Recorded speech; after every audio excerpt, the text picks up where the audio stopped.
I'm Christian Craig. I ride for Geico Honda, and I'm into being the fastest dirt bike racer.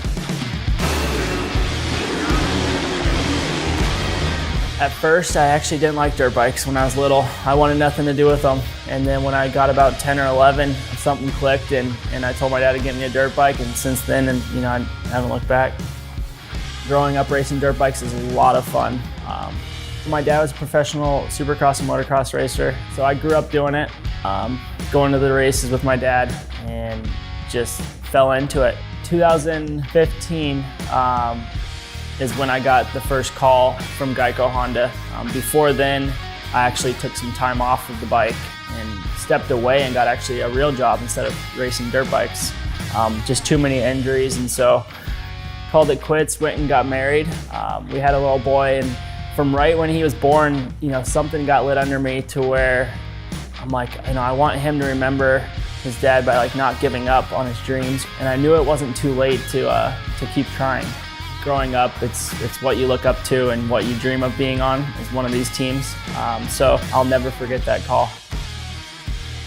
The sport's evolved in very fast, actually. In the 90s and early 2000s, it was just ride your dirt bike and the best would win. Where now is the training off the bike matters a lot more. It is a full-time job. If I'm not riding at the track, I'm here in the gym, or I'm on a bicycle training. People go to the stadium and they just see us race and they think that we just race once a week on Saturday nights, but actually we're riding Monday through Friday, testing with the team, training every day, and man, just trying to get better. It's a lot of work and a lot behind the scenes that nobody sees. So injury is a part of this sport, unfortunately. Everyone gets hurt no matter what level you're on a dirt bike. As long as you're riding them, anything can happen. The first big injury I've had was in 2009.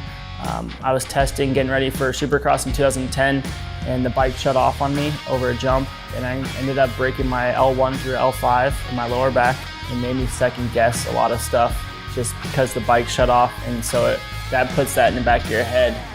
Every time you get on a bike, is the bike going to shut off next? So there's a lot of doubt. That's one of the things you got to control in your mind, but fear will always play a part in every rider's career on dirt bikes.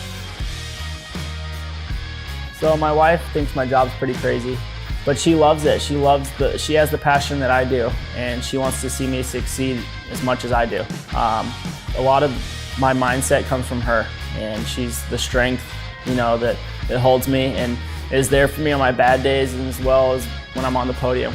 So, I would not be there without her, that's for sure. My passion, other than dirt bikes, is to be a good dad. I just love spending time with my kids. When I get done with all this stuff, I go home and I turn into the family man, and the helmet's off, and that's where I become the softie and take care of the kids, but I'm perfectly fine with that. Jagger, my 3-year-old, he's got a dirt bike in the garage. It's been sitting there since he was 2 years old. He loves to sit on it, but he won't ride it yet, and I'm perfectly fine with that. Motocross is a family sport for sure, and if he wants to do that, I'll be there and support him. So after racing, I want to be in the sport still. If it's with a team, if I team manage, or if I'm a test rider, I feel like I have a lot of knowledge in supercross and motocross and about dirt bikes, so I plan to stay in the sport for a long time.